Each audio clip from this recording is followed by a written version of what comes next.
We've seen a big drop off in quality on this week's Monday Night Raw, but that wasn't the only drop as the ratings went down. Welcome back, guys, to Fog Wrestling. The Monday Night Raw ratings are in and they are not good, especially the quarter by quarter hour ratings where they absolutely tanked, but we'll address that in a separate video. Right here, right now, we're going to talk about the Raw overall rating, the demo rating, and we'll look at the most successful clips from Monday Night Raw. Now, before we go on and talk about the rating, it is important to acknowledge that Raw was on the Sci-Fi channel, so therefore you expect a little bit of a dip. But in my opinion, once the people are watching at the beginning, you can't use the excuse, well, they didn't know what channel it was going to be on. If like 1.7 million people are watching in quarter one and then you lose, say, let's say 500,000 viewers, then you can't say, well, it's because people didn't know what... Well, 1.7 people obviously knew it was on Sci-Fi because they were watching it from the very beginning. But yeah, this week's Raw overall did a 1.412 million, and that is the lowest Raw in a long time. They did a 0.51 in the key demo, again another poor rating. Last week in viewership did 1.793, so they're down 21% in viewership, and last week's key demo did a 0.59, 14% down in that. And I know the numbers have went down, but I mean, you gotta be honest, Raw did promote that it would be on Sci-Fi for the next couple of weeks. Everybody knew that. It's not difficult to find. It's not like they just randomly changed it at the last minute. So while I think you can definitely say that there's a small amount of numbers that you could put down to the channel changing, I don't think you can say this show purely did 1.4 based on the fact it was on Sci-Fi. Yeah, I thought it was always destined to be low. I thought it would be much lower. I thought about around 1 million. I did think that. But again, you're right. Once you start at your number, they've found the channel. There is no excuse. This is, I mean, the only excuse you could maybe give is that people who normally tune in at this time on Sci-Fi weren't expecting Raw and they tuned out. But I'm not going to go that far, alright? Because we've had a quick wee nosy at the quarters, not to spoil too much. But, I mean, they've lost about, 500,000 all in from start to the end. That's unacceptable. Yeah, and that's what happens, I think, when you start your show with your biggest angle, and then the further the show goes on, the worse it gets. I mean, it makes no sense to me.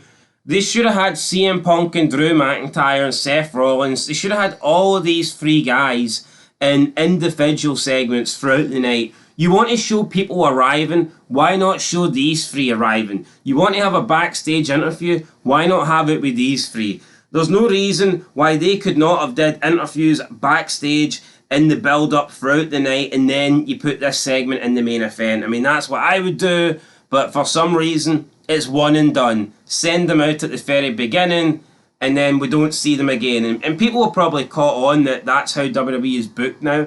Once you get this segment, you know you're not getting anything else. It's like, why do they only show the best thing that they have going once? But all the other shit, you know, we'll see throughout the night. Like, I'm not saying the Judgment Day shit, but they show you multiple Judgment Day stuff throughout the night. And I don't know why they didn't do the same with this opening angle. Why are we not getting multiple CM Punk? Why are we not getting multiple Drew McIntyre? That's what makes sense to me. But they didn't do that and the numbers dropped off quite a lot, to be honest, after that. So, yeah, down about 300,000 from last week.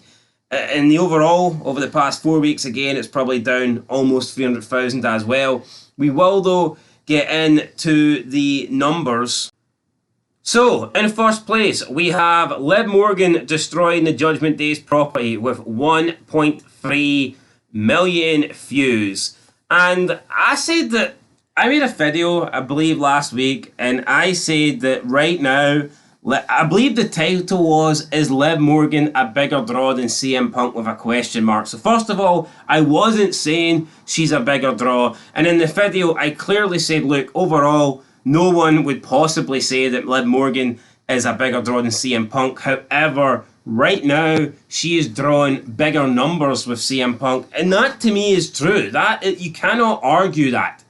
This CM Punk segment and he was involved with Drew and Seth Rollins, did less than Liv Morgan, who was on her own talking about the Judgment Day. So I think we do need to give Liv Morgan a lot of credit here. She's been, easily the number one person on Raw over the past couple of months when it comes to the views and numbers on social media, whether it be YouTube or Instagram or Twitter or whatever, across everything, she seems to be drawing the most. At least it's a story though. I mean, there's an actual thing happening here. She's burning property. I mean, the reality at the end of the day, Rollins, Punk and McIntyre just stood in the middle of the ring. Well, let's not forget the story bracelet. I mean, there's the story bracelet, but it's not like these guys are meeting in the parking lot or this underground location. It's like her, it's a bit unique, her burning stuff. They're just three guys standing in the wrestling ring. And I get it, right? If it was Austin, Hogan and Rock, I'm not saying she's going to fucking outdraw those three, but you get what I'm saying. I get what you're saying. We've seen these three have the exact same interaction for been pretty much since Punk returned. Maybe not all in the ring at the same time, but... Why can Liv Morgan destroy the Judgment Day's property, but Drew McIntyre can't destroy the bracelet? Why can't he throw that in a fire? I know what they're going to do. Bracelet on a pole match or something? Even if it's a fucking copy and it's not the real thing, I'm not expecting them to use the real thing. But why can't we Even if they did use it, it's a fucking bracelet. CM Punk's a 45-year-old man. If he fucking has a problem burning a bracelet, then I've got to question his fortitude. Yeah. So Liv Morgan coming in at first place. Second place, we have the Seth Rollins, CM Punk, Drew McIntyre segment. This got 1.1 million views. People saying this is one of the greatest segments of all time. Honestly, man, that baffles me. I mean, I'm a big CM Punk fan, and obviously I like Drew McIntyre. Not so keen on Seth Rollins, but I mean, whatever. I can accept that the guy has done some good stuff over the years.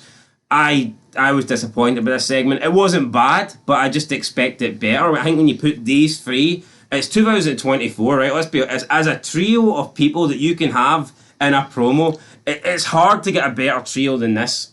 No, I totally agree. All right, so this is is almost as good as you can get.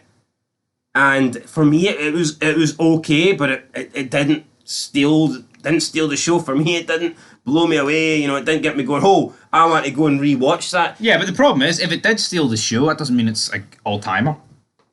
It didn't even steal the show. I thought it was quite lackluster. It was alright, but considering it's the last show before the SummerSlam, I expected more. So that was the second place. In third place, we have the Wyatt 6 Unmasked for the first time.